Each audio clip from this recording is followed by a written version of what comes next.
for men who refuse to stay complacent. Welcome to the Upgraded Man Podcast with your host, Chris Anderson.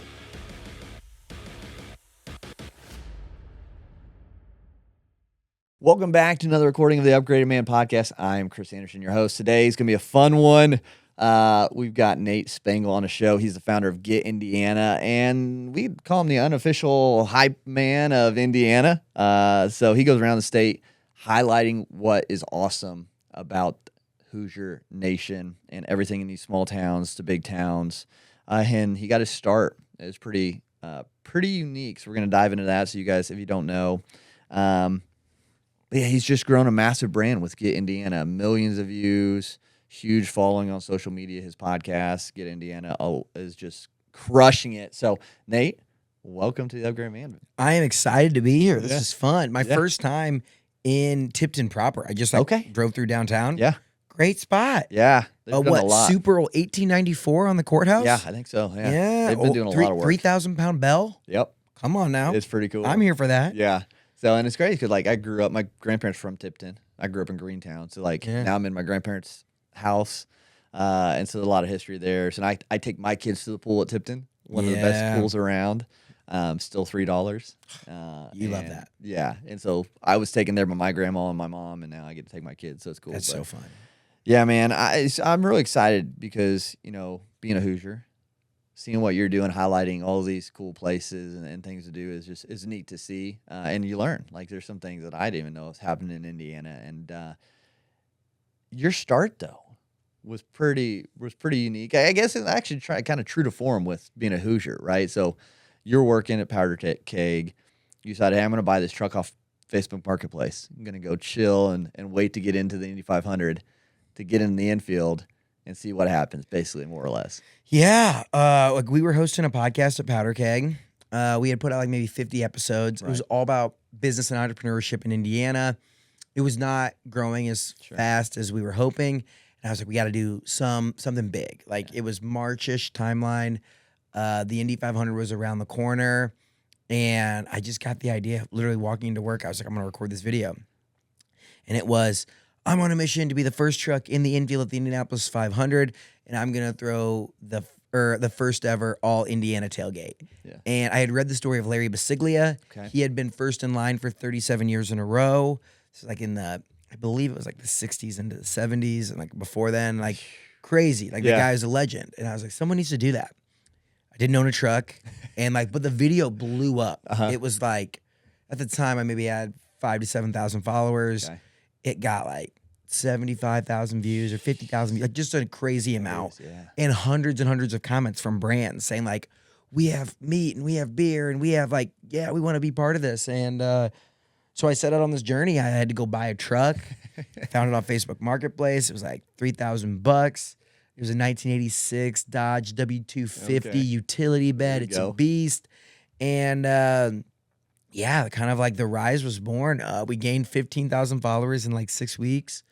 Got almost 1 million views over that time, and I made $10,000 working with sponsors. Jeez. And I quit my job the week after that, acquired the podcast from them, and the rest is history. That's crazy. So that transition, that go well? Hey, I want to buy the ride. It was awesome. It was, So it worked out in a way. I was servicing a few customers, and I ended up working for free for the rest of the year to earn basically seller financing. Sure. It was I'll do the work, they'll get the money, I'll get the rights to the podcast. Nice. And it all worked out super well. That's awesome. Matt, the founder of Powder Keg, is a great mentor of mine, kind of taught me so much about marketing and content and working at a startup. Yeah. And still good friends to this day. That's awesome. That's really cool. Yeah. I love that. And you're kind of I took a leap, quit my job, try to start a business. And so I always love when people do that. Take a risk, take a chance on themselves, right? Yeah. It's wild because it's terrifying and scary and stressful and, your highest highs and your lowest lows all come through that. Yep. But it's not as bad as I think a lot of people fantasize it to be. Sure. It's all figure outable. And I just have to keep telling myself tons of people have done this before and figured it out. And you don't get the luxury of turning it off sometimes. You got to stay true to your word and finish out your obligations and do whatever it is. But at the end of the day, it's all figure outable. Yeah. And it's each level you get to, there's new problems, right? And you just are better equipped, and you overcome them. So it's like, all right, just bring on the next problem. We'll get through it too. Yeah, it's like you think, okay, yeah, now I've got it figured out, and then you don't. It's usually like Yeah. the next thing Yeah. just comes along, and you're like, okay, I Oh, gotta figure crap. that out. The next thing out. Like that's just how it Yeah. goes. It's like it's the treadmill. It's like the ever revolving hamster wheel of entrepreneurship. Yeah. Now, you wanted to be an entrepreneur or have your own business for early on, right? Before powder keg and everything. Yeah, like my whole life. Yeah. From the time I was a little kid, mowing yards to one of my best friends, Nick, and I went out on Black Friday when you used to have to stand in line and sold hot chocolate to people standing in. Like, I was just, I didn't even know, I didn't call it startups or entrepreneurship. I was just like, I want to work in small business. I want to control my own destiny. Yeah. I like that.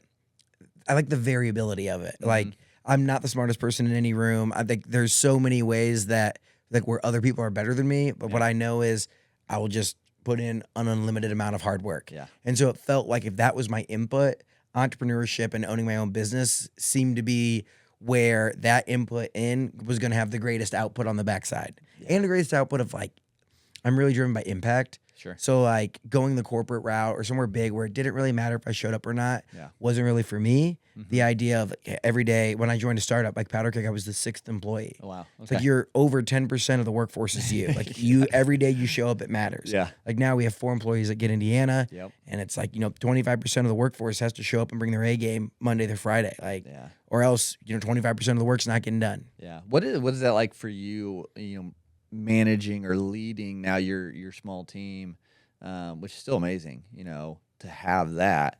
What's that like? What's that shift been for you? Because leading, like being solo is one thing. When you have people that you have to lead and quote unquote manage, then does it change? Have you found it more difficult than you thought, or more easy?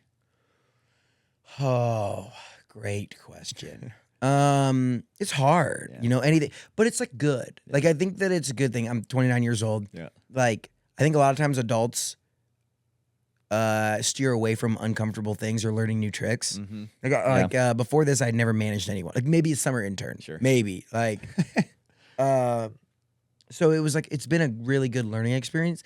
And like, you have to be bad at it to start, to then go out there, do research, listen to podcasts, books, whatever it might be, to learn how to be good at it. Yeah. Or get even, maybe not even good, just get better at it. I think that it's been a huge learning curve for me. I think that but it's healthy pressure. Sure. Like there are other individuals whose rent relies on you doing what you say you're going to do, like paying the bills, making payroll, like all of the stuff, there's families. Yep. There is, it's a healthy amount of pressure. It's a lot, but, and like emotions and people and like knowing it's my thing. And, you have to inspire your people to, come into work and do their best every day, but they might not care about it as much as you at 10 p.m. on a Saturday night. Right. Like for me, it's my life. Yeah. It's like, it takes up a lot of mental capacity for me, but for them, it's like, again, like they care and I have the best team ever. But it's also, knowing where, like what's realistic and what timelines look like and what people's emotions are and how they respond to coaching and feedback and everything. It's a never-ending learning curve. Yeah, for sure. And then like, did you expect it to grow as fast as it did when you stepped away? Like you had that initial success, but you're like, okay, this is probably just gonna be gradual. It seems like it's. See, it's so funny because sometimes you don't see the forest through the trees. Yeah. I feel like it's been slow. Okay. And then other people get, and it's like, oh my gosh, you're growing so fast. Right. And I'm like, I don't know. That's just like the entrepreneurial, like, it has been a really good lesson in gratitude, where it's like, you get caught up in like more views, Right. more revenue, more this, more that, more. And you're like, wait a second. It is pretty cool what we've built. Like, it's awesome. Every day we wake up and make fun videos for the internet. Yep. Like, there are very few people in the world that literally get to walk into a place and feel like inspired to be creative and have fun and laugh and joke and have conversations and get paid to be curious. You know, like that is super unique, and not everyone is as fortunate to have a career like that. Sure. And on the other side, it's like you have to keep going because a little bit of the business is relevance. Yeah. It is staying in the center, and it's like the spotlight goes on and you're the show, right? Yep. So like, what are you doing? And like the show is asking good questions, being curious, being entertaining, being fun, like having a smile. Yeah. Even when, it's like, oh, it's a long weekend. I stayed up too late with my buddies. Right. Like, you still got to go in there and do your thing. So, I would say it is growing based on the work that we're putting in. It makes sense, but I'm also very fortunate. So it's like both sides, right? It's like, is it growing? It's growing super fast, and we're really lucky. But it's also like, well, let's keep wrangling what we're doing, getting better, and learning and growing. Yeah. So with that, do you think it's your strategy of going out and highlighting these areas? Is it the quote unquote stunts that is helping you grow more, or people truly just want to know more about Indiana, what's going on? What do you think is leading to this success so much? It is a few things. Yeah. One, it's candid, it's not polished. Yep.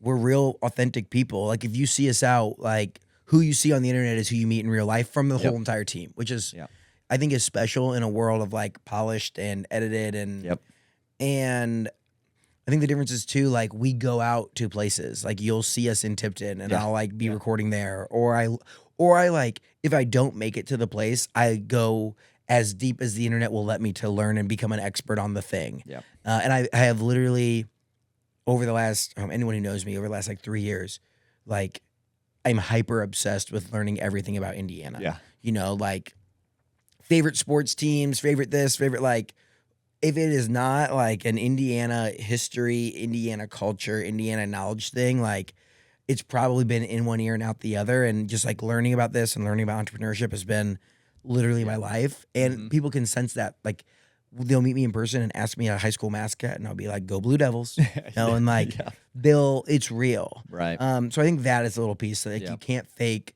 obsession. Sure. And I think that there's a piece of also like the right place at the right time. So there's a huge, so when we think of like the videos that do the best for us, there is an audience that is interested. So when we talk about high school sports, for instance, which we talk about a ton more than just sports, but high school sports, the state championship preview, let's say baseball, we just had that.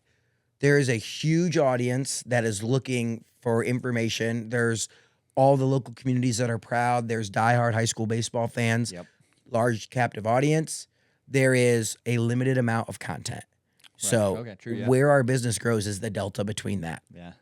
We are the people that are, talking about these small towns. Like, no one, any news station, any social media person, like, they're not coming to Tipton and like going in. I just walked the full, like, all the blocks down around the square. Cool. Yeah. They were cooking barbecue out at, what is it called? Mad Tap. Oh, Mad Tap. Oh, dude. Yeah. They had the smoker rolling, and it took everything for me not to stop through there.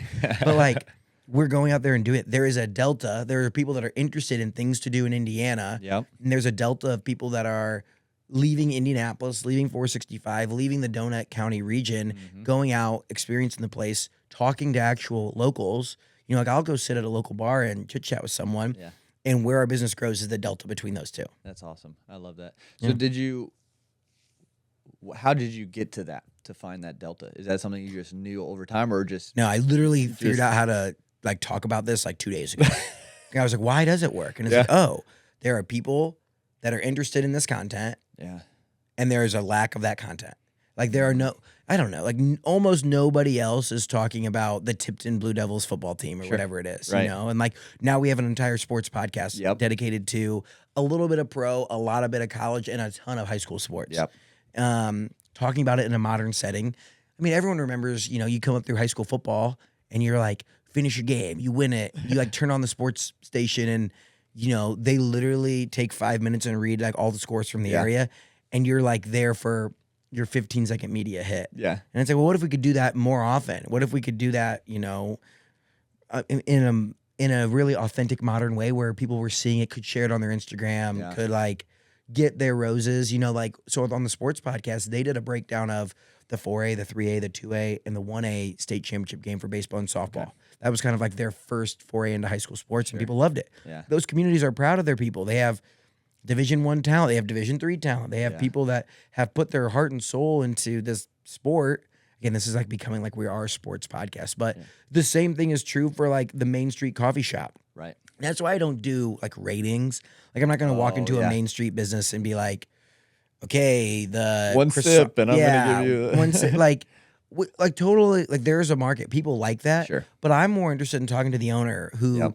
maybe used to be an insurance salesperson and she quit her job to start like the Main Street boutique or the Main Street restaurant or coffee shop or whatever it is, and has been working their tail off to build this thing, and learning the story behind that. Yeah. And it's like you're gonna go in there, and if all you're looking for is like the best meal, like you can find that in a big city. You can go pay whatever amount of money and wherever and get it's like something delicious. Yeah. But the story of the person and like the feeling of small business, the feeling of entrepreneurship, like when you go in there and sit down at a dive bar in a small town and you know the history where like decisions were made and people celebrated the returning, like when the troops came back from World War II. Like there's just like a rich history in some of this, and there's a story that's deeper than just like how good the pork tenderloin sandwich is. Right. No, I love that. And I think, because that's, so people look at it and like, maybe they're in a business and they're like, well, that's great, Nate. I mean, your media company, you got to do that. You got to highlight these things, and then you can build revenue through sponsorships and things. But how can I create content that's the same, like finds that delta still to gain the attention, and maybe I can't have as much fun. Maybe I'm insurance. Maybe I'm a bank. How can we find the delta and still? Yeah, I mean, it is a great point. I do think if you look at all of the biggest brands around anywhere, they are all content businesses. Like truthfully, look at the biggest breweries to the biggest insurance companies to the biggest social media platform, like tech companies, whatever they are, they have full content teams. Yep. Like, isn't it weird we live in a world where people want to watch people work? Right. Like there's a trash man who goes live on TikTok like every Friday morning and literally has it like suction cup to the back of the trash truck and like vibes out while he's picking up trash. Yep. Literally a garbage man has more followers than me on TikTok. Like that is nuts. Yeah. People will be like, they'd use that as a punishment. Like, don't do your homework and you might end up as a garbage man. Like, now it's like, okay, heck, dude, if that's that garbage man, I'm interested. Right. And so it's like, you're lying. You're lying if you say I can't make content. I can't do this. It's just like, well, you just haven't watched enough content. You're probably not, like, I am chronically online. It is my secret to success and biggest flaw. Yeah. Like I'm addicted for sure. 100%. But if you want to be active on the internet and you want to be a content creator, you I think you have to. Yeah. Like all of your favorite influencers, content creators, podcast hosts have like crafted, like when you get to the top, maybe you can take a break from consuming content. Right. But if you're on your rise, you have to be online because you have to know not just to do like the TikTok dance trend, but like what styles are working, how it's resonating with people, what's hooking you in. Like you have to consume content as a creator. So if you're in the insurance space, what is the number one insurance broker in the country doing? Right. It's that Gianno Mazzarelli. Okay. Mazzarelli, have you seen this guy? I don't know if I have. He literally just records his cold calls of him cold calling, dialing to sell life insurance. Okay. And people now watch him To learn how to try do it. to sell. Yeah. And like he gets yelled at, and but he like someone hangs up on him, like cusses him out. Yeah. And he instantly turns back on his music and just dances it out. That's cool. And he's like, his personality is not for everyone, but like Sure. he's literally taking cold calling Yeah. and making it more fun because he makes content out of it. Yeah. And it is like helping out the speed tours guy, the real estate guy. He's a goofball. Yeah. Have you seen him? I don't. Where he's just maybe. like, speed door. Oh, like and he runs sprints through his house. yeah, And he's like, yeah. this is the garage. Yeah. It's like, he is just quirky and silly. And he sells $1 million houses now. It stands out. And he was on this mission to be like the number one real estate agent in the world. That was his goal. Okay. TBD if he gets there. But like, Right. he literally was just himself and was creative. And now he sells more houses. Like the guy was literally videotaping selling him cold calling people to sell them life insurance. Yeah. Arguably the worst possible industry job you could have. Like trash guy. Yeah. He literally picks up your junk for a living and is making videos about it. And because he has a good attitude and because he's like fun and Entertaining. I watched like 5 minutes the other day. Yeah. And he was just a vibe. Like he's got his Bluetooth speaker going. He's like bouncing in and off the truck. Yeah. He'll like be like the truck takes off and he'll be behind it like dancing and he'll jump back on. And it's like, I am watching a man collect trash. And think like people are like, well, Nate, Chris, I don't have personality. I'm just super monotone. I would still think they could do it. I think there's still people who would watch that. I think Penn and Teller, God, even talk hard. Obviously, they're doing magic, but show what you're doing, even if you don't have a personality. Kevin you think from The Office. Yes, like the whole shtick is like the Squidward thing, where people like relate with just how grumpy Oscar the Grouch is. Like, but I think that it's whatever it is. It's like you need to really lean into whatever your personality is. And it's you. It's like if you say you can't do it, if you say you're not interesting, like a ton of people, like a ton of really important, powerful people are like, I'm not going to post on LinkedIn because no one cares what I have to say. Sure. It's like, how did you get where you are? How did you become the VP of this or the leader of that or the CEO of this? Like, share that. Even if you help 2 people, 1 person that's on the come up underneath you, wouldn't it be worth it? Yeah. Did you ever have those thoughts of like, oh, I don't know if I'm this is for me. I don't know if I am the person people want to listen to. You ever have the limiting belief type stuff? I had to have the other conversation. Oh. I had to have like, shut up. Like, stop trying to be something and like be some elegant, intellectual, something that you're not. Like, I'm not like a Socrates, you know? I'm not like I'm not gonna post a case study and like I was like trying to post on LinkedIn and like sound way smarter because I wanted people to think I was smart. I wanted to get into the IBJ.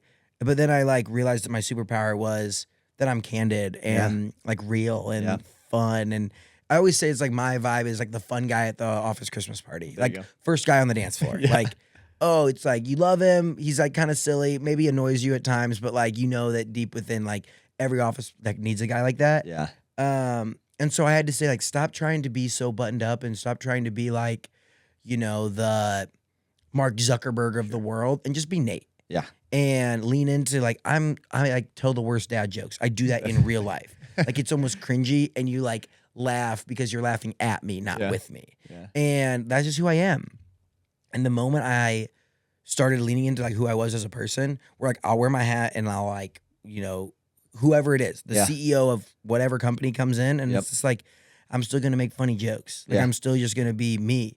Like okay, this is a funny story. But like for Indiana people, it'll make sense. I was on a call with Scott Dorsey. He's the founder of Exact Target. He's coming on the podcast. We're doing like a little prep call, getting him ready. Yeah. And he talks about this nonprofit that Exact Target started and how they're helping create digital literacy across the state of Indiana in high schools. I'm like, oh, so it's like Dolly Parton's Imagination Library, but for.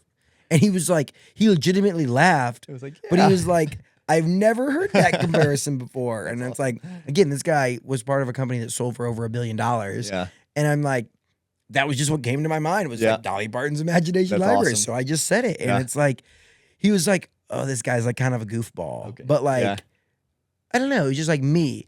And on top of that, I stopped. And it's funny. I always say this when I go on podcasts. It's funny because I'm talking a lot right now. Sure. But like for my content, it wasn't talking about how great Nate was. Right. It was asking the right questions and learning about the stories that humble Hoosiers aren't going to tell about themselves and hyping them up. Yeah. Being curious and chasing that down, asking the questions that the audience is probably thinking that but might be too scared or never get the opportunity to ask. Yeah. No, I love that. And that's kind of like why I started podcasting. Because I was like, man, I don't know jack diddly about entrepreneurship and starting a business. Like, what's the best way? Interview a bunch of people who've done it and then share that with other people. And that's kind of where it grew. And then it is morphed into the Upgraded Man because I was like, now I just want to help men. Like, let's help men upgrade every day. How can we do that? Let's talk, share stories, entertain, and give them hope and direction. And so, and some of the stuff like you've done out there, like, provides so much value for these small towns. Because like you do get views, and so you're helping even keep some of these towns and businesses going and stuff. Dude, this was a text that we just got. Yeah. Where is it at? Let me go back here and look at this. It said, wanted to send you a quick note to say Baked, which is this bakery in Kirkland, Indiana, a town of less than 1,000 people. has been overwhelmed with new customers, selling out multiple days in a row. This is a great thing. He reports 200 new social media followers, a 25% increase in sales, and he was skeptic at first. He was like, Sure. who is this guy coming in to make this video? Like, is he going to try to embarrass me? Like, blah, blah, blah. Gotcha. So he was a little bit worried. Which is crazy. They didn't know about you. You Yeah. know, I think everyone in Indiana knows you, and then there's people who still don't. Well, you just like, some people are worried too that it's like, that it's just fake and manufactured. And it's not like, I'll go in there and I spent, 30, 40 minutes just like asking him his story about how he started selling cookies. Okay. And now he opens a bakery in a small town in Clinton County. That's awesome. And they have, we posted a video and they've sold out multiple days in a row. That's like that is tangible bottom line. Yep. Like new revenue coming into a small town. That's cool. Based on what we've put out there. Like no one is doing that for small town. Like they're doing that for like the biggest brand. And we still do that in Indianapolis. Like I go to the places everybody else goes, but I also am willing to drive an hour to go check out a new spot and on the courthouse square in Tipton. Yeah. Like, I don't know. Everyone who says there's nothing to do in Indiana has not seen my calendar. It's true. There's so much to do. That's true. It never ends. And I love that. I think highlighting that, and that's why I always say, like, if I can help one person, it's worth it. If we can change one life. That's what about podcasts. Everyone's like, oh, no one's listening, and it's like, I know. If you were to go out on the street corner and 5 people stopped and listened to you for an hour, would you keep talking? Right. Heck yeah. If 50 people stopped to listen to you, oh my, you're selling out a room at that point. Right. And that's the thing, like people starting out, like when I started, I didn't think it was going to get, obviously I'm not to your level, but I never think it was going to grow at all. And like, think about it, like almost 10,000, between 10 and 12,000 a week, unique listeners. I'm like trying to visualize that number. Like to me back in the day, like 50 would have been, I'm like 50 people are listening. Okay, great. And now this keeps growing and, it's just cool, and it just keeps going. Dude, for sure, and everything, and with what you're doing too, like that has to keep you going because some of the stunts you've done, like what you've eaten 4 tenderloins, ran the Monon or something. Like, what are some others? What's been your favorite stunt that I could say stunt, but activity you've done? It's yes. like, What's your most fun or the most memorable one you've done that you were like that was cool? Or I'll never do that one again. Either way. I will never eat 4 tenderloins in a day again. That one sucked. Like, it was great, but like, that's far too much. Because for people who are not from Indiana, these tenderloins are not like a burger bun. These are huge. It's like what, the like size 12 of your inches head. across? Yeah, like it's massive. Yeah. It was like 5,000 calories. I was like, this is, and I had to do 4. Breakfast, lunch, dinner, late night snack. But it was all to promote the Tenderloin Trail opening up in Hamilton County. Yep. I loved running the full Monon Trail. It's like an awesome like railroad that was converted into a paved path right from the north side of Indianapolis and Sheridan to downtown Indy. Yeah. It was a 31-mile run. I love running. It was an ultra marathon. It was super cool. That's awesome. I'm really excited. In a couple weeks, I'm like taking on our biggest test today. Okay. So one, I will say our biggest stunt every year is the Indy 500. Yep. We've hosted a similar tailgate. Yep. Like this past year, we had 4 DJs. Yeah. We had a guy who played in the snake pit, was walking through, saw our DJ set up, like a legitimate artist. Yeah. It's Murph. And he jumped up on the decks and like played for 5 minutes. Awesome. A snake pit artist played at our tailgate. That's awesome. It's great. We probably had 2,000 people come through our tailgate. It was nuts. That's cool. So those ones are always fun. But the next one, I willed this into existence 18 months ago. Okay. 2 years to 18 months ago, probably. I said, has anyone ever canoed the entire White River? And I started to put it out there. Like, I didn't know anyone who had ever done it. I talked to a canoe guy, and he was like, oh, yeah, people have done that a decent amount of times. Like, but like, they're usually like experienced outdoors people, like they're, like the pinnacle of outdoor recreation. I'm like, I haven't camped since I put like a tent up in the back of my parents' house when I was like a little kid in Cub Scouts. Yeah. And so, but like over time, we got like the right stakeholders involved. We got the right sponsors in the mix. We like put this thing together. So in 2 weeks, I set off on a 5-day excursion. It leaves from Muncie and ends in Indianapolis. The White River is way longer than that. Yeah. But for our time constraints for the summer, we're doing 84 miles from Muncie through Anderson, Noblesville, down to Indianapolis. We're camping in the center of the river. There's like islands you can stay on. Yeah.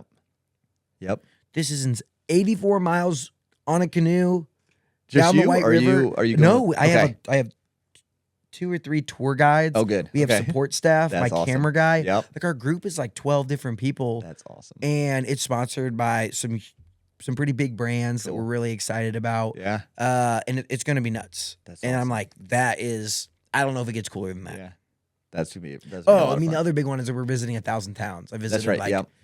I've visited like 140 so far, and it's just like ongoing. Yeah. Like I gotta have to knock out every town in Tipton County while I'm up here. I'm like gonna drive all over before I leave. That's awesome. Yeah, it's That's fun. cool. I love it. So those things are always neat to watch, and I kind of like. I don't want to. I think Barstool. Yeah. Originally, when I think of what you're doing, to an extent, It's like because I think Barstool. I think a lot more sports. When I think of you, kind of like the connecting and making it fun and entertaining. Yeah, kind of I think it's aspect. a really great comparison. Yeah. I think that the distribution model is similar. I would say our content is like, it's like if Barstool was in the Midwest. Yeah, Like they're sure. very, they have their opinions. Yeah. And it's like, it's my way or the highway, Sure. which is good for the internet. Mhm. But I also think there's a spot on the internet for like people who hype each other up and Mhm. who have the Midwest values that are like, oh man, like I would just love to sit down and, have a meal or drink a beer with this guy, have a cup of coffee Yeah. and like hang out and like just chit chat. Yeah. So the content distribution model, very similar. Like Yeah. podcasts, newsletters, social media, like all Right. those kind of things. Yeah. Very spot on.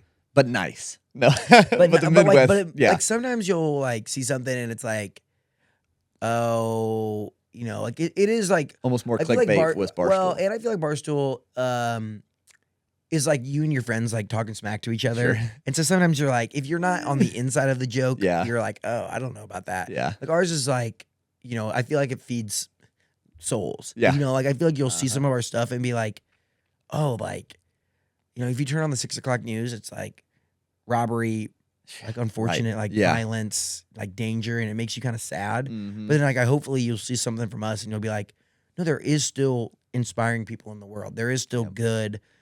And it's like, not to say there's not a place, like there is definitely a place for the reporting of hard news, Sure. the telling the real stories.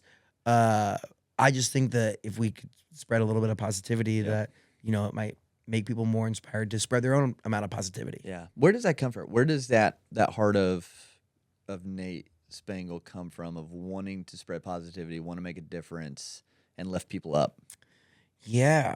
Great question. Yeah. One, I've just always been like a relentless optimist. Yeah. But I would say there's a few like key moments that changed my life. Sure. When I was in college, my mom passed away from cancer.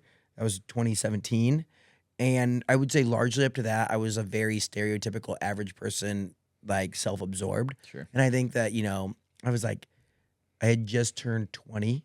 And I feel like every, 17 to 20-year-old is very self-absorbed. Sure. Yeah. Me to the most. Like I talked for the sake of hearing my own voice, which is funny because I still talk to this living. But if you really listen to the words I was saying versus the words I say today, it is not about how cool Nate is and what I'm doing. It is about like the stories around Indiana, and I'm just like a mouthpiece. Yep. But I stopped being so self-absorbed and realized that one, you have a limited time on Earth. Yep. And you might as well like make the biggest impact you possibly can. Yeah. And so when my mom passed away, my grandmother, my mom's mom, basically stepped in and became like a de facto mother for me. Yeah. She was like, she was born in 1926. So like she would be 100 this year. Wow. She passed away a few years back, but like totally different circumstances. Sure. Like my mom was young. My grandma had lived like the greatest life, Yeah. like so rich and full. And when my mom passed away, I would go home and I would visit my grandma and we would just spend hours sitting there in her living room, sitting there. She ended up moving into like a retirement community. Mhm. And I would go in there and sit and no TV, or if it was like Jeopardy on. Yeah. And it'd be like, okay, I can either sit here and hang out and watch Jeopardy, or I can have conversations. Yeah. And she taught me how to be curious because at her surface level, grandma was a 90-year-old farmer's wife who had always just like done the laundry, had a garden, and cooked and cleaned. Sure. And it's like if you never asked the question, you would think that was true. But then once I, started asking questions and digging deeper, I learned that she had gone to a year of college at St. Mary's and got her bookkeeping, like taking a class in bookkeeping. And that Okay. was like, you didn't have to get a degree. You just had to take a class. Interesting. And then she came back and she would work in offices and then ran my grandpa's businesses. Like people would call her and she was doing the bookkeeping. She was like the receptionist / customer success. Like she was like a total boss. She had done a cross-country train trip by herself to visit her college roommate. She had worked in a factory during World War II, making the tubes that went in radios for airplanes. Like she had done all these amazing things. On top of that, raised 5 boys and my mom, had lost a child, like all of these crazy things that are like really, really interesting. And if you would have just looked at it on the stereotypical service level, it's like, oh, she would have just known how to like cook a good meal and do laundry. Yeah. And it forced me to be curious and learn about her and the way she thought and the way she felt. And, she was just such a giver and was so good to her community and was so devout in her religion and all these things.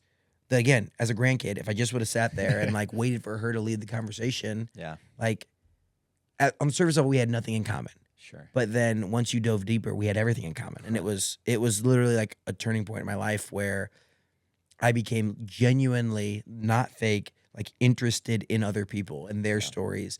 And kind of taking the onus and the responsibility that I have to ask the right questions. If you think someone is vanilla or generic, it's probably because you're not asking the right questions. Yeah. And probably because you're not like, figuring out how to relate to them and what drives them and what they're interested in. And you're probably just having like the classic service level conversation. Right. And like, shame on me if that's how I'm living my life. Right. So your mom had a big influence on you then? Growing up? Or? She was like the face of levity. Yeah. Like even in like, the moments where as a kid I was like, you're so embarrassing. Like stop trying to make jokes.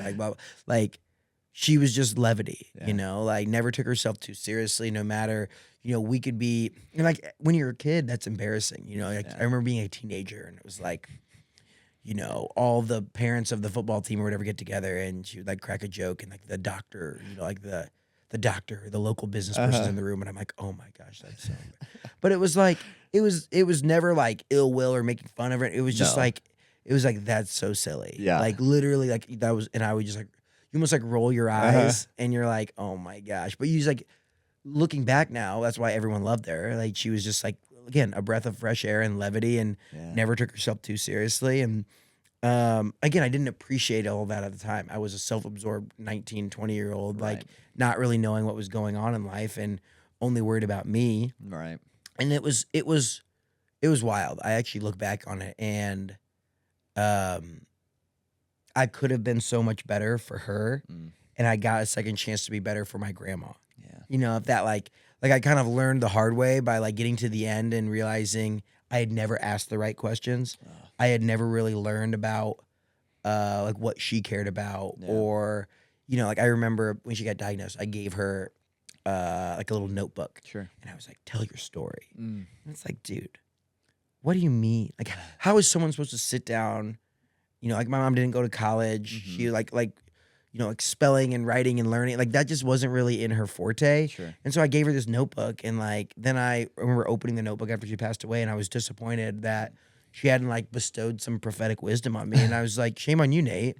You didn't ask her a question. You didn't check in on it. Yeah. You didn't even, like, you did nothing to like help out on that or like ask the right questions. You just expected her to read your brain and read your mind and put it all down in this notebook. Like, so then when my grandma, I like crafted the right questions and like documented a lot of what she had told me of like, what her proudest achievement for her family was and, awesome. What her most prized possession was. And it ended up, it was a crystal rosary that she got on the day of her wedding from my grandpa. Wow. And it was like, she's like, worn the beads dry on that thing, like worn them down, like praying the rosary. And she was like the most devout Catholic woman I'd ever known.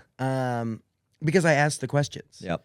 And so it was like, for me, my mom made a huge influence, but like, I didn't appreciate it while I had it. Yeah. And I feel like, they always say youth is wasted on the young. Yeah.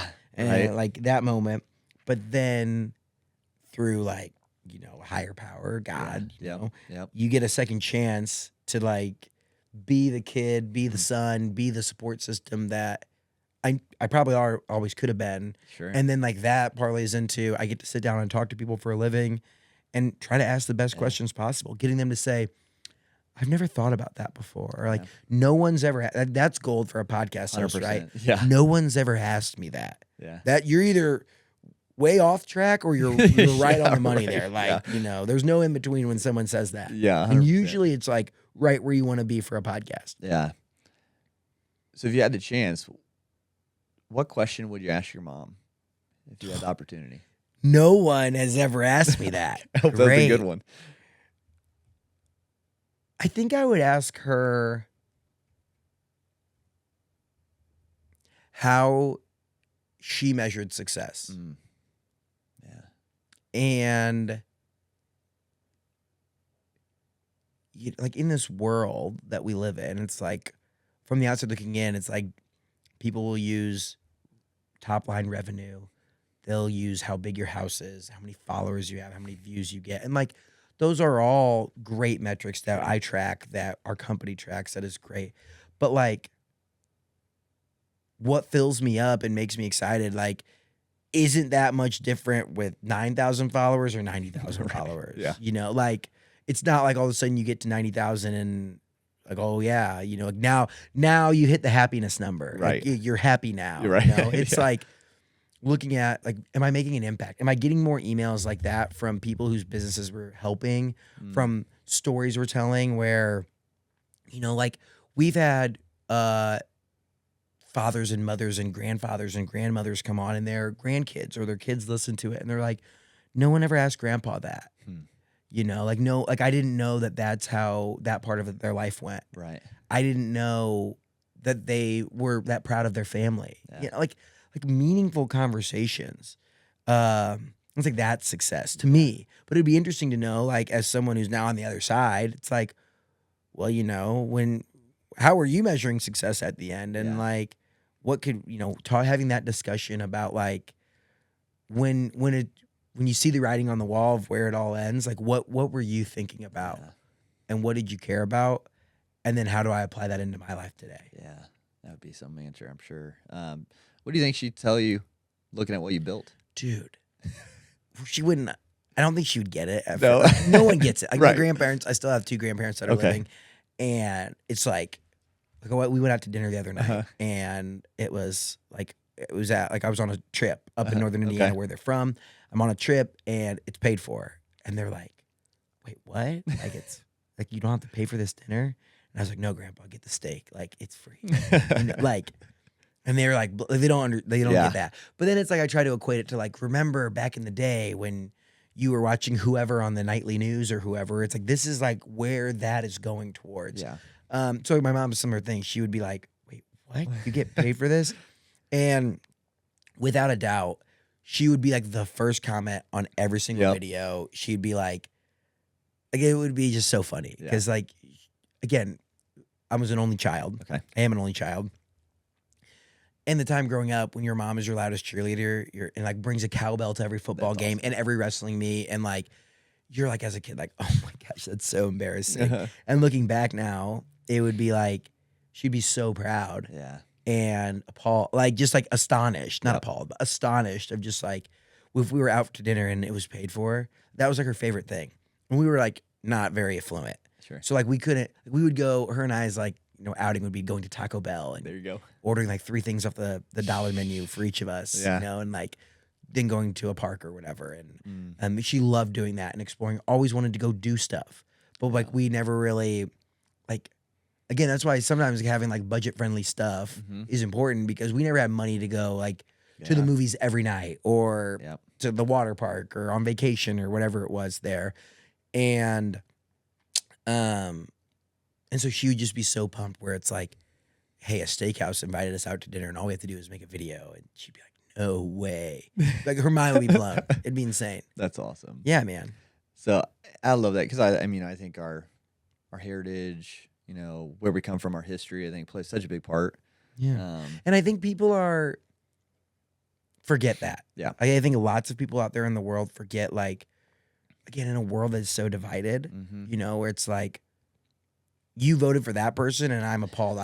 We can never be friends. Yeah. And it's like, you don't realize that on both sides of that spectrum, it's like, well, if all you grew up in was generations of consuming the same news and the same stories and the same thing, and like you just learned one way, and they're like the opportunity to learn different perspectives never came around, like you'd probably be in that same mold as well. Right. And if we all just listened a little bit and asked the right questions, could we start to see other perspectives a little bit better? And could we start to understand? And at least you don't have to agree. Exactly. It's a big thing. I bring on people from all walks of life, all races, religions, political sides of the spectrum. And it's like, ask the right questions and, you can learn why they are the way they are. And you can either agree with that or disagree with that, but at least you understand. Yeah. And I think that is like a missing piece that I love pushing forward is when you get someone to listen to an episode with someone they might not agree with on the service level and you realize, there's a lot more to that person than I initially thought. Yep. We're too quick to attack instead of understand a little bit better with different people out there in the world. And I think those are some of the better conversations when you don't agree with someone, but you take the opportunity and have the respect just to listen. Say, I still don't agree with you, but I understand more where you're coming from. Yeah. And I can see how, given what your life experiences are, how you could think that way. Yes. And it might be I won't think that way because I don't have the same life experiences, but I get you. I understand. And I'm like, it doesn't mean we can't be friends. Right. It doesn't mean, that you're the worst person that ever lived. Right. And this is the other piece too.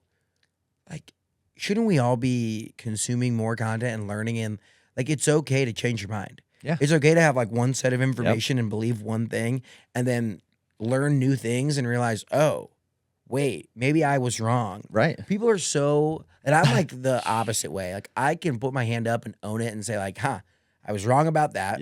Yep. Might be. I learned this new thing and this is why I think this way. Yeah. And it's dude, just own it. People are so worried to be wrong. I'm I am wrong every day. Yep.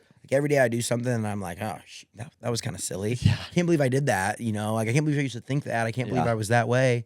And it's it's okay to be flexible and moldable and to be curious and learn new things. Yeah. And that's life, right? And that's when I started changed and rebranded to the Upgraded Man, I wanted people to know I am not perfect. I am the Upgraded Man is not a destination. There's not a tier to it that you're some perfect, great guy. It's just a process. It's a journey that we're all on, and we're all different spots along it, and we have different pieces that we're better at on that journey than others. But it's a journey till we're done, till we're gone and done here on Earth. Absolutely, man. It's not being better than anyone. So do you ever feel when you're out there, hyping up these Indiana towns, hyping up these businesses, these people, you kind of feel your mom with you a little bit of her hyping you up? Do you ever get flashbacks of man, that reminds me of my mom hyping me up at the wrestling match? Or that's funny because I've never made that comparison. Yeah. But literally anyone who knows me, you got to go back to the Triton High School days. Sure. She was the front row of everything. That's awesome. Didn't understand the rules to football or to wrestling. But would have her bell and would ring it and was so loud. Yeah. She was also deaf. So she had, legally deaf. She had hearing aids. Mm-hmm. So she talked so loud. So whenever anyone would ask why I talk so loud, I was well, my mom is deaf. And that's how I had to yell so she would hear me. That was my answer for many years. But she was so loud and would hype me up like none other, introduce me to everyone. And I was always so embarrassed. So it's it's funny. I've never made that comparison until right now. And I'm that actually kind of makes sense. That I just embody what she was doing for me to other people and learn about them and just absolutely pour gas on the fire of dude, these people are amazing and you need to hear about what they're up to. That's awesome. I love that. So you started this when you first stepped away though, to start this and become the Indiana cheerleader, the hype man for the Hoosier State. It was just you, right? Or did you have anyone on board with you when you first started? Okay, so that would have been June of 2024. I pretty quickly brought on two part-time, one intern for the summer that was again part-time, but part-time but full-time. Sure. the right people, like Will and Robert, were my first two employees, and they just like bought in instantly. Yeah. Robert was a senior in college. Will was a rising junior. Okay. So a year apart from each other, but it's like they got it. So Robert edited the podcast Nice. every episode from when I left Powder Keg and acquired it to today. That's awesome. He's edited every single one. He started when he was in college as a senior, $75 an episode. Okay. It's like, that's all I can pay you. Right. So I would literally Venmo him $75. He would, or maybe it was, we did one episode a week. So it was like $300 a month. Right. And he would send me 4 episodes. There you go. We did all the file transfer through Google Drive. It was like, I would start and upload on my computer, and it would take like hours. Yep. And then he would render it. He would literally be walking to class holding his laptop trying to get it rendered because he had an old laptop and it like would fry his memory because they were like an hour and 15 minutes long. Yeah. So he has always done the podcast.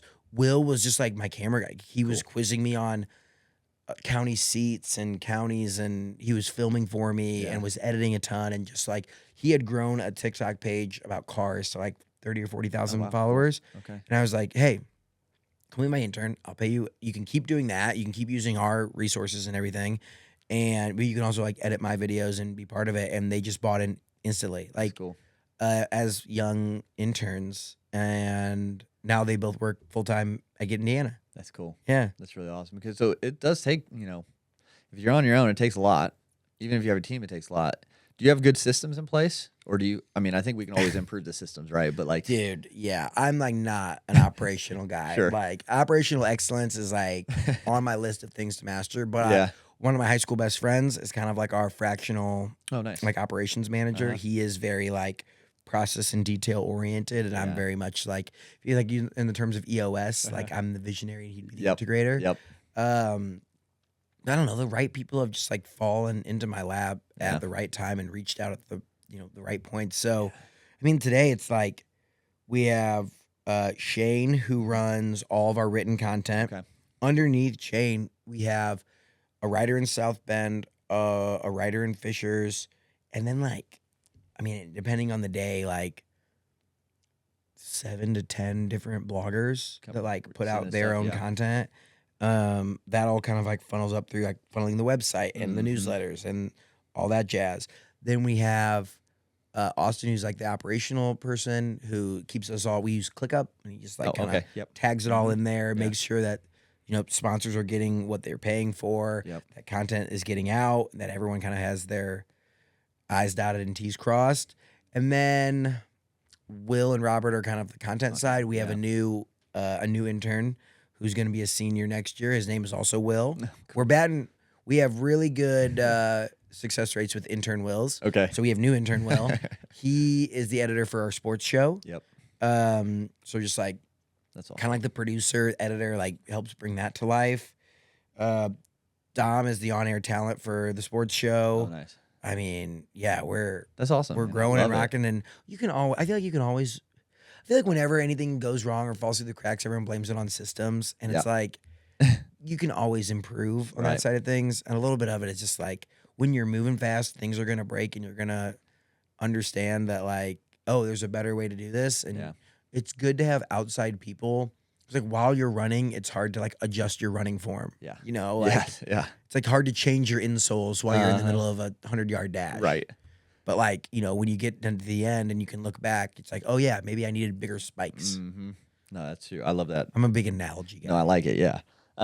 So your setup with Get Indiana runs majorly, at least revenue wise, off sponsors. Is that correct? 99%. Okay, cool. Advertiser driven. Yeah. Are your sponsor packages like, or is it for a time frame, like for 6 months, or is it for, how do you do that? Typically it's annual. Okay. Like there's some one-off, like smaller ones. Yeah. But like our big one is we have annual partners where they're spending money to advertise on billboards or radio or TV or news or connected TV or wherever you are spending advertising dollars. We're like, hey, we put out modern content.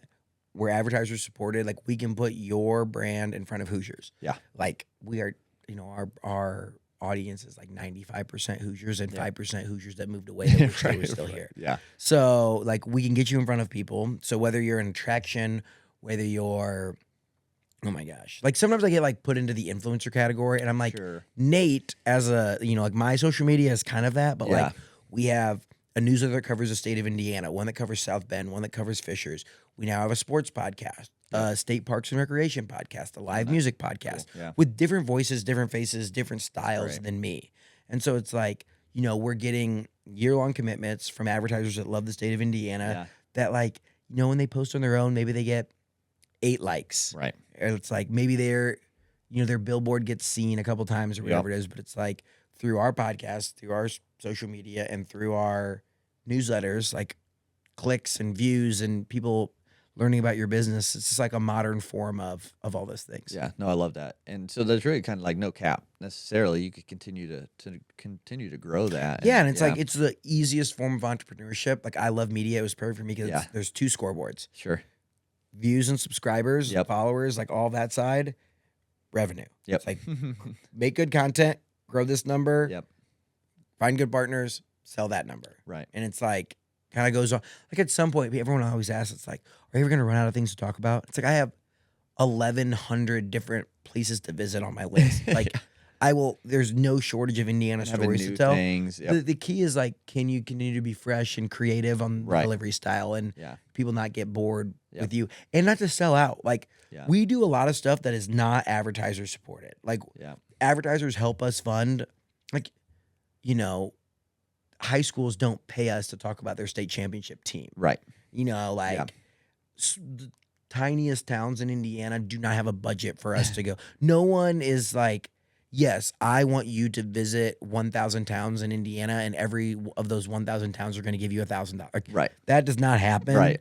It's like we had to go out there and we found like a truck sponsor in Roman Automotive Group who gave us a truck to drive everywhere. Yeah, I saw that. Yeah, like we're awesome. trying to find a gas station partner because we're spending a ton of money on gas. Right. Like the whole 9 yards. So a little bit of it is like the ecosystem. It's like we make really good paid content for our partners, but that also then funds the ability to make free content for the nonprofits that need to get spotlighted, the whole 9 yards there. That's cool. So they can almost like, so you're bringing in the people you go and highlight. You're highlighting those, lifting those people up, but then you're bringing these sponsors in so they can connect with them, but you're also bringing them into an ecosystem that allows them to benefit others as well. Yeah. Together. Absolutely. I love it. I love that a lot.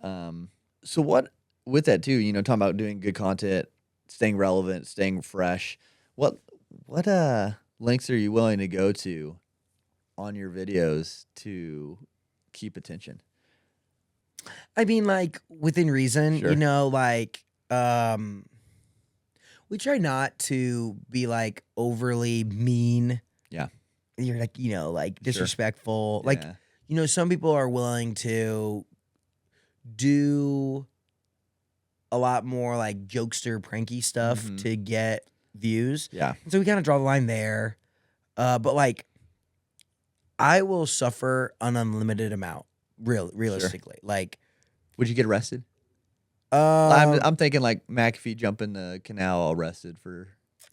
No, probably not. But that isn't how it would go. It would be Sure. like me reach out to the city and say like, I'm gonna recreate this. Okay. Yeah. And like, but there's a cause and a story behind it. Yeah. About how like this cannonball, like you're telling the story of like how a cannonball into the canal launched a media empire that now shapes the state of Indiana. Yeah. There you go. And so it's like, it's Have never. Pat do it with you. Yeah, bring him out, right. have him do And it, like recreate you learn the story of why he chose to build his media company here in Indiana. Yeah. So it's like, and if you go back, it's like, I don't think he necessarily chose to do that. Like, I don't think he, like, I mean, he did choose to jump in the canal, but it's like, if you could go back and ask him, it's like, I don't know if he would say like, oh yeah, that was a great idea. Like he definitely did choose to do that. I want to get that straight. Right. But like, we don't like make, like, I am the butt of the joke, and that's why it works. Yep. It's not like your brand. It's not a place, a city, an attraction. Yeah. It's like Nate.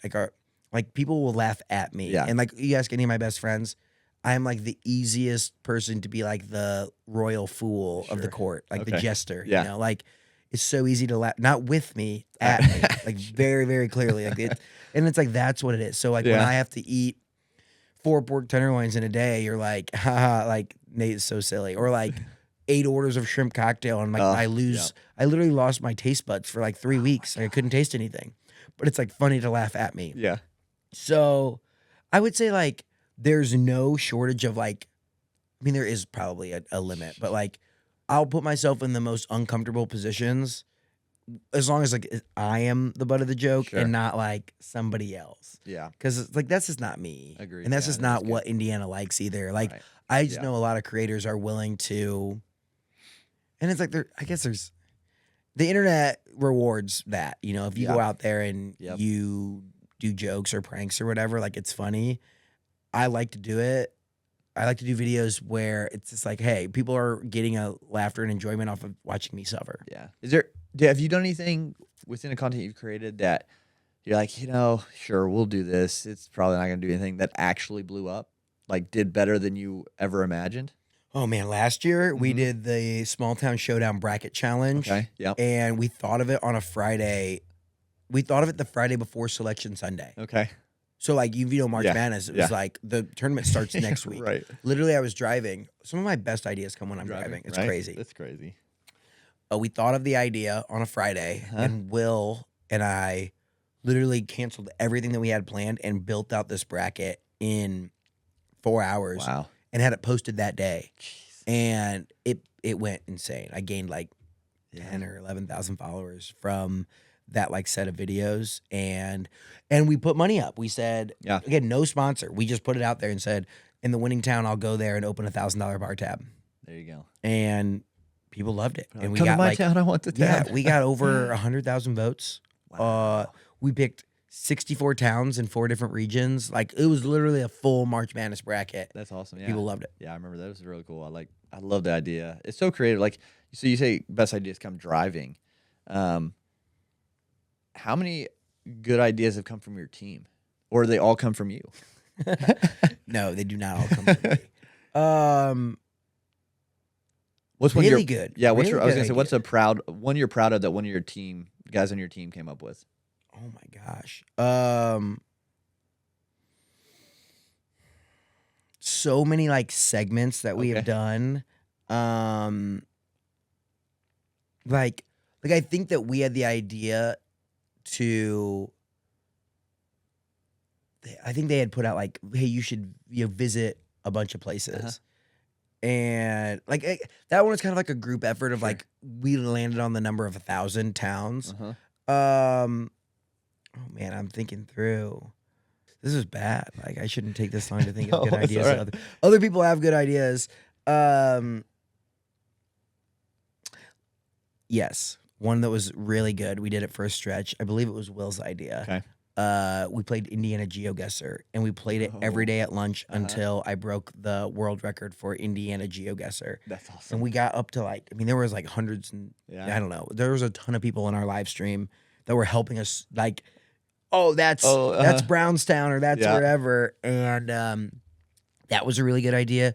Like when it comes to like roundtable, like I would say my team is really good at brainstorming like smaller campaigns for brands.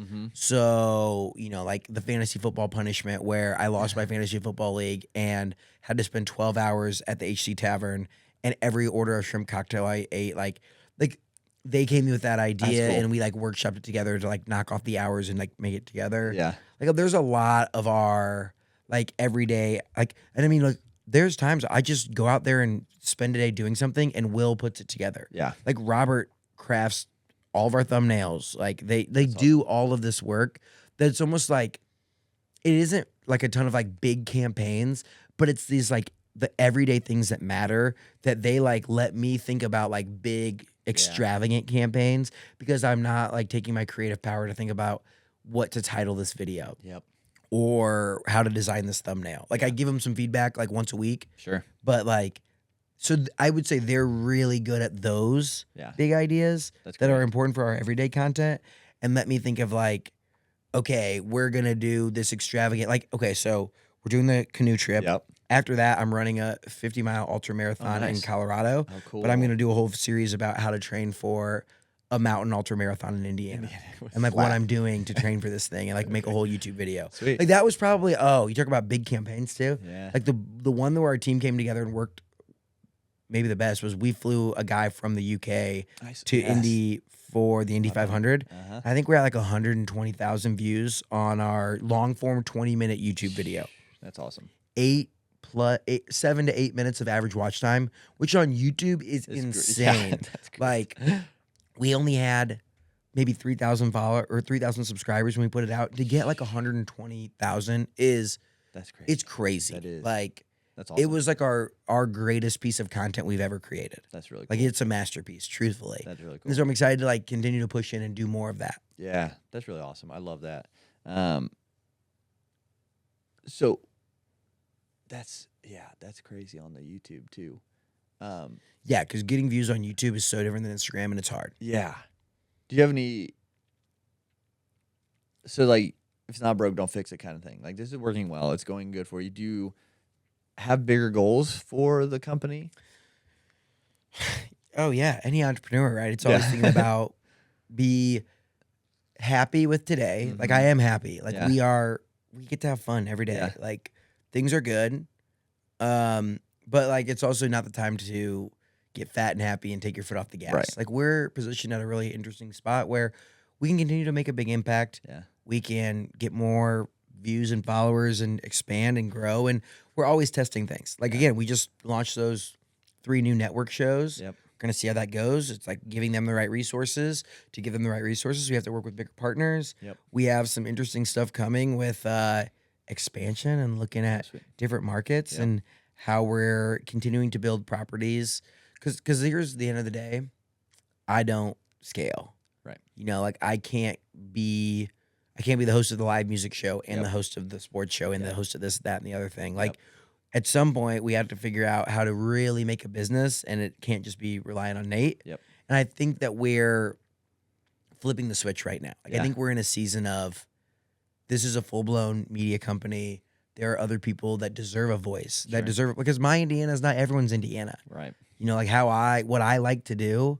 Like I actually had a conversation the other day where it was like, you know, I'm not going to go to the ballet every Friday night, but I'm sure there are people in Indiana that would be really interested in the 5 best ballets or orchestras or plays or local theater. And, you know, like just because that's not, I'll go one time. Sure. Yeah. And I'll like experience it. Like I have no issues with that. Like I love it. I might even end up liking it. But there's probably someone out there that's like, I just want to know about arts and culture in the state of Indiana. Right. And like, we are positioned to give them a platform if they're like super obsessed and passionate about it and they're able to create content. Like, hit me up. Right. That's cool. Have you been to Clues Hall at Butler?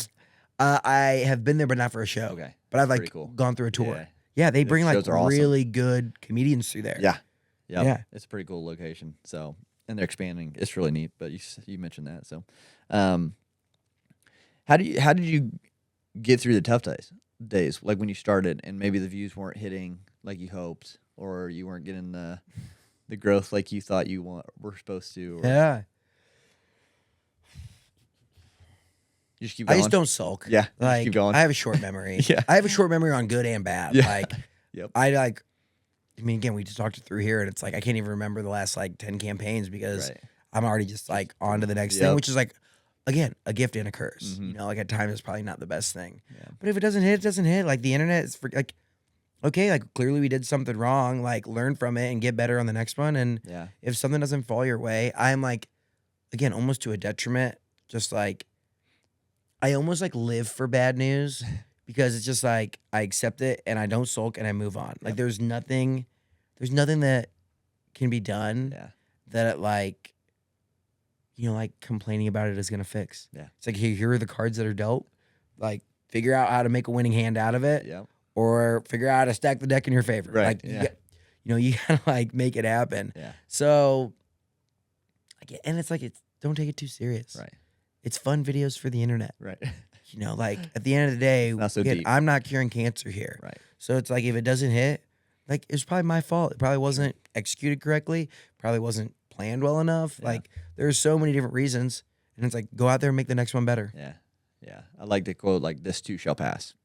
Yeah. Good or bad, it's going to Like be over. Gandalf? And I don't know. No, that's thou shall not pass. Oh, He said you yeah. can't pass. That's I think fair. this too shall pass from the Bible, maybe. I don't Yeah. know. But Okay. No, but no, I think, yeah, kind of like the, short memory, like you talk about, is in entrepreneurship, in life, really, because you're gonna get punched in the gut, or you're gonna get a knockout. You got to keep moving, right? It's all gonna be all right. Yeah. Yep. It's like the only way it's not all right is if you stop. Yep. You know, sure. like, and it's like it's like you just have to convince yourself every day that on the other side of this mountain there is prosperity. Yeah. And then it turns out when you get to the other side of that mountain, it's just like a bigger mountain or a smaller mountain. And you just keep climbing, and then it's also like, truthfully, and this is like so cliche, but truthfully becoming infatuated with the process. Yep.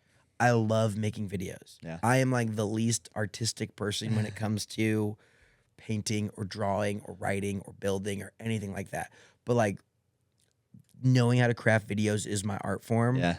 And like creating a portfolio of content that I can look back on and that I'm proud of. It's like literally my podcast is like if you talk about like a collection of, like, who just sold their catalog. Like Zach Bryan just sold his catalog. Like my body of work is my podcast. Yeah. Like it is the same. I think they're talking about Garth Brooks selling his catalog right now. And it's like my collection of interviews and the conversations that I have with people and the videos that I've created is like my version of that. Yeah.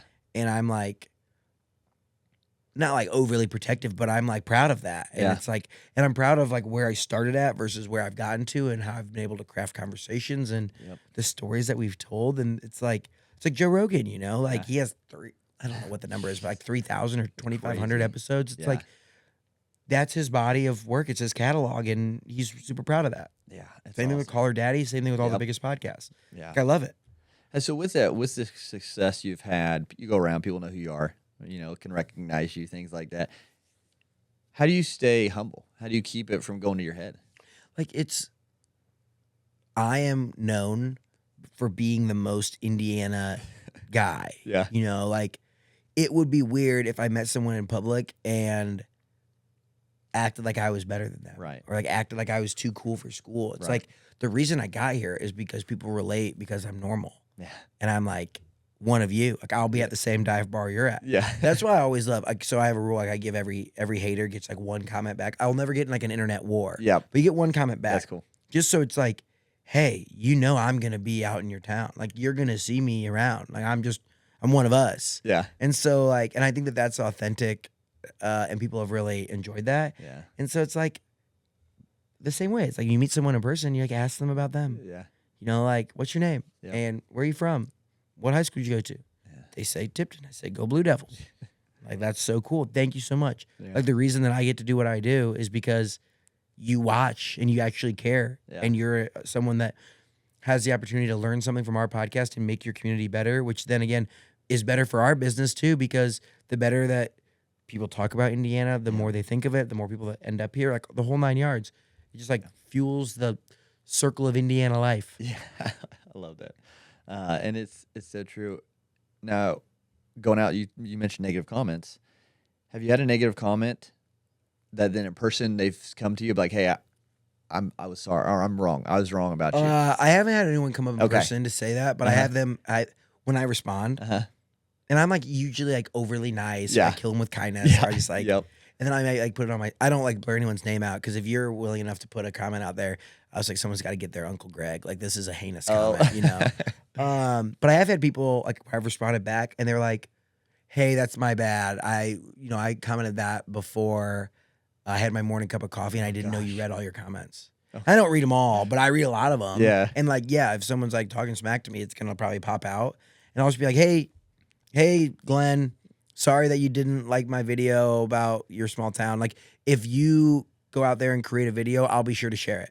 Yeah. Because a lot of times they're like, I can't believe you would highlight this and not that in my town. Like, thinking that I'm like the all-knowing, omniscient Indiana guy, which I try to be, but like I miss stuff too. And so that's usually my comment back. It's like, hey, my bad. I forgot that you were the expert. And so if you go out there and make the video, I'll be sure to help amplify that message. Yeah. And they never do. Yeah. Not one. Right. Not one has ever been like, you forgot this thing, and then they go make their own video to compete with mine. Yeah. But if they did, I would share it. Yeah. I'd be like, yo, they saw our video. They thought we got it wrong. This is the right version. Cool. Yeah. Did you have to learn to take that criticism and let it go, or have you always just kind of like, yeah, it's whatever? Again, it's like you're the town jester. Like some people aren't gonna like that. Yeah. So like, dude, I don't take myself too seriously. I get stuff wrong. We use the wrong pictures. Like things have happened, and it's like, yo, my bad. But no one, the part that I can sleep well at night, like minimal. Like maybe one person has ever said, I don't like what you're doing in person. Like maybe one. Yeah. And like, that's okay. You know, like it's all online. And if people were lining up at my door to like come up and yell at me in person, then I might like evaluate what I'm doing. Yeah. But largely it seems like the amount of people out in public are like, dude, I love your videos. Yep. Like it is like 999,000 to 1. Yeah. Literally 1. It's like, well, all right. Yeah. Do you think this would have done as good if you would have been more broad? Like get Midwest and like highlighted Midwest stuff over I don't know. just Indiana? There's like, it's the Delta. Yeah. It's the Delta. And it's like, I think so often people that start in the content business are so worried about getting 1 million followers that they forget to get 1,000 followers. Yep. Mm-hmm. They forget to get 100 followers. Yep. They're so worried about starting, you know, the biggest Joe Rogan podcast that they forget about the John Doe podcast. Yeah. You know, and they don't even get, like their family doesn't even listen to their show. Right. And like largely, my friends will listen to episodes and they're like, you know, maybe not every episode. Again, we put out a ton. Right. But like on the big ones, if I text it out, like people, I'm like, you need to listen to this one. It's crazy.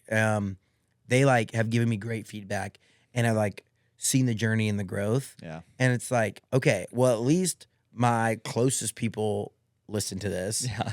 And if I was so focused on getting everyone to listen to it, I forget to get anyone to listen to it. Yeah, for sure. I love that. I think that's so cool. Yeah. It's like just because, you know, it's like the growing circles. Yep. It's like we started and we made content for this like pinpoint number of people. Now we have like a small circle and then like the circle gets big. So like if we made content for just Broad Ripple, which is my neighborhood that I live in Indianapolis, would it still be applicable if we made content for Indianapolis? Yeah, that circle is like, they are still residents of Indianapolis. Right. Then from Indianapolis, if I made Donut County, like would it still be applicable to the person that lives in Broad Ripple? Absolutely. Yeah. And if we go to the state of Indiana, is it still applicable? Absolutely. Yeah. All right, now maybe we make Midwest content. It's still applicable to you in Broad Ripple if we make Midwest content or America or global content. Like it's just like getting momentum, and that's what's contagious. Yeah, the momentum and keeping it going for sure. So, well, Nate, it's been awesome. I really enjoyed you on. It's been fun. I knew it was going to be just with your personality. So something with Upgrade Man we do at the end, we have the Upgraded Man Journal. And so each guest kind of leaves something for the next guest, whether that be a quote, a question, a statement. And so then I'll read the previous guest's thing for the current guest. That is a really exquisite journal. Thank you. Yeah. Bought it on Amazon. That's nice. I should have looked somewhere in Indiana. I'm sure someone in Indiana makes it. So next time I got to reach out to you and ask for that. My bad, Hoosiers. So I had Larry Hagner, on previously. He does the Dad Edge podcast, all about fatherhood and being a better dad and leader. And so he left you a quote. So I'm going to read it, let you kind of sit with it. However it resonates with you, whatever comes to your mind, you can kind of speak to, and then I'll let you leave something for the next guest that we have on the show. So Larry left, the definition of hell is being on your deathbed and meeting the man you could have become.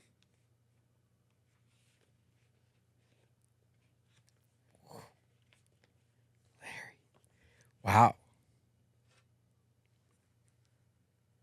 That's powerful. Holy smokes. Yeah. I think that like goes into you're never too old. You know, whether you want to start the business or you want to start putting out content, host a podcast, like you're not too old. Yeah. You're not too stupid. You're not too anything. It's like the only thing that's holding you back is just like the effort. I think that's super powerful. And I think it kind of relates to, for me, like the moment that transformed me into someone that I look in the mirror and I can say that I'm proud of was adversity and like, whether it be losing my mom or, like just having that experience. I then like did some self-reflection and some introspection of like, maybe I'm not the person that I'm destined to be. Yeah. And it's like, even today, it's like, I'm on the path. Yeah. I'm like I'm closer today, hopefully, than I was yesterday. And the Yep. only thing you can do is keep getting better. So Yeah. Larry, that is wild. That is really, really good. Yeah. I think, because it's so, that's one thing with, like, I thought about, too, like, when I was deciding, am I going to quit my job? Like, is this really what I need to do? Like, on my deathbed, am I going to be proud of, taking that risk, taking that chance? If anything, I fail, I get another job, right?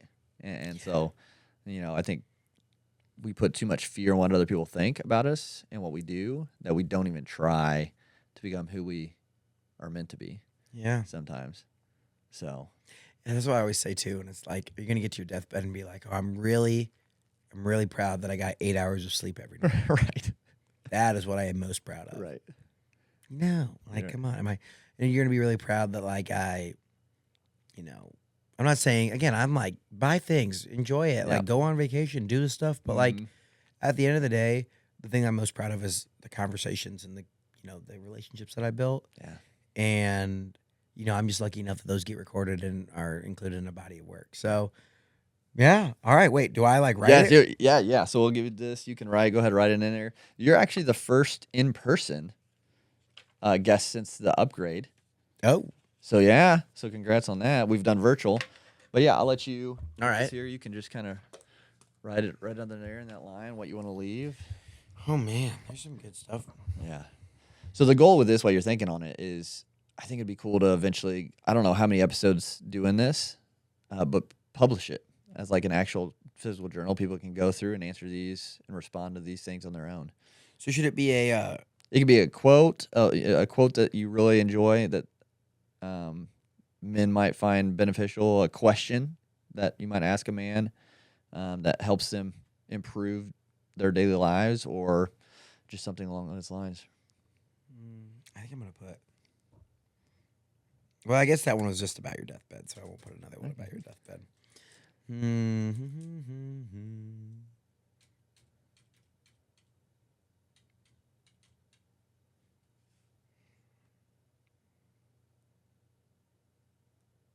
I gave this advice. I was just up in Wabash, and I was on their podcast.